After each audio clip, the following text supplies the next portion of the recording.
babukeli kuphi nakuphi siyabingelela. Sesiphinde sabuya-ke futhi kwaMhlaba Uyalingana kuye ubaba uMthembu esike enike nambona-ke kuyo le channel yethu i-NNTV. Baba uMthembu, singabe sisachitha isikhathi nabo ababukeli babukele, ngicela ubingelele kubabukeli baba. Ngibingelele South Africa, ubaba uShumla Makati lo onibingelelayo endaweni yakwaMhlaba Uyalingana isigodi iphela ndaba. Ngibingelela nje bafowethu, ngibingelela ephuzwini lomsebenzi wami engiwenzayo. Abanye bayawazi, abaningi, abanye mhlambe noma bangakawazi kodwa mhlambe bancane abangakawazi kodwa noma abanye bawazi phela. Yikho ukuthi abanakho ukuthi bayazi ukuthi bawumthembu usebenza kanjani njengokuthi umuntu mhlambe mengakaze afike mina. Kodwa ke ngithi angibingelele phakathi kweSouth Africa. Dokotela, kanti la ikhamba izigodla ey'ngane, ngibona ziningi izindlu lapha. Ya, angibeke nje kuqondise izigodlo la ekhaya enginazo zintathu. Zintathu izigodlo engisebenzela kuzo. Okay dokotela. Ya. Hayi, angeke sijule kakhulu ngeze igodlo dokotela. Umuntu uyobona namhla efikile kwaDr. Shumla Makati ukuthi kade kunjani. Dokotela, bengifisa sikhulume kafushane ngento esizoyibiza ngesiphakamiso noma ngesigubhu. Ya. Sikhulume ngesigubhu, sikhulume ngey'mpondo, zibaluleke ngani, siyini isigubhu, yini umsebenzi waso, uphondo lona luyini. Uma sakhela makuthiwa nje nawe umuntu uza lapha kuDr. Shumla Makati uzofuna izinto zokuphakama noma izinto ezingamaboost. Ya, very good part. Ikhona into enjengana le ephambi kwami ukuthiwa isigubhu. Ukafika umuntu athi ba uMthembu ngifuna ngoba imfuno zabantu azifani. Omunye ukathi hayi ngifuna isigubhu, omunye athi hayi ngifuna uphondo.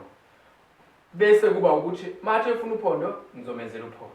Mathe ucela isigubhu ngizomenzela isigubhu. Kusuke kumaqondana nani ke? Kusuke kumaqondana nokuthi sometimes omunye unebusiness. Ibhizinisi yakhe ayihambi kahle. Ebese ucela isigubhu, bese ngiyamenzela isigubhu. Bese sometimes ke uyabuza ukuthi isigubhu mhlasimbe amandla aso angakanani nalento eke ngizwe kuthiwa uyathatha nabe cha sengiyamchacha. Kuhamba kodwa ngendlela ezahlukahlukene. Akufani kodwa kudepend ukuthi wena uthathe kuphi nokuthi wenzani. Abanye bafika la nebhizinisi mina, hayi mina ngiphethe abantu, ngiyaxoxa ukuthi nje ngisho abaphethizo bayafika bazofuna into efana nale, ngiphethe abantu ngiphethizwe. So kufanele ngifuna ukuthi njengoba ngiphethe abantu nje ngiphethizwe, ngifisa ukuthi ngibe nezwi mangishaya izwi libonakala. Hayi ngifisa ukuthi nami ngibonakala okhethweni nami ngikhethwe. Bafika abantu abanye ngeke sibadalule amagama kodwa nje ngibeka ngokomsebenzi abafika ngawo. Bese siyabenzela mafuna isigubhu ngimenzela isigubhu, mafuna uphondo ngimenzela uphondo. Ngabe ibhizinisi, ngabe yini lokho asuke afuna khona, iyenzeka into efana naleyo. Kuphela ngiphinda into eyodwa ukuthi abantu baye babe nokuthi mhlambe ngithatha isigubhu, bathi isigubhu siyakhathazana. Cha, uba uMthembu ngathi mina ngoba nami nginezingane.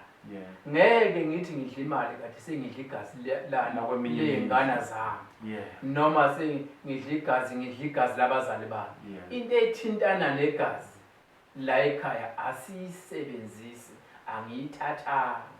Ngifuna into eyimpumelelo njengoba ama client yami ancoma ayasho ukuthi ba uMthembu into sinikeza yona iyaphila. La ekhaya sisebenza izinto ezinobungozi. Into ethintana nje ne-affect.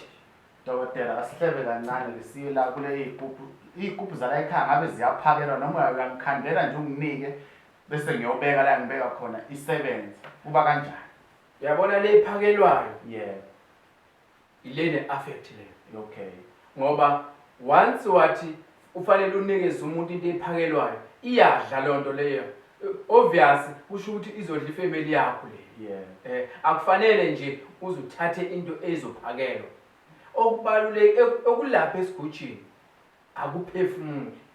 Kodwa yini umuthi ohlanganiswayo wezinhlanhla okhuphula isimo sezinhlanhla umuntu afike kulento la afuna yona. La esigubhini akunanyoka. Ayikho into ephefumulayo la. So lokho ngeke ukukhulume ngisho nani nabozakwethu esisebenza nabo. Bozakwethu yazi anginifundisi umsebenzi kodwa anikhulumi kahle uma ebantwini uzokhuluma hey la lendlu le eyepokile le kunepokile abantu la kunemkhovu la abantu abafuni yona imkhovu abantu bafuna inhlanhla yenza umuthi wenhlanhla hayi umkhovu ngoba umkhovu awuphili nabantu uyabona kodwa kozakwethu ke ngeke ngibathini okuhlungu bakhuluma into egcina isihlukumeza abantu ngoba futhi umuntu othwasile osebenzisa abantu abadala akawuphathi umkhovu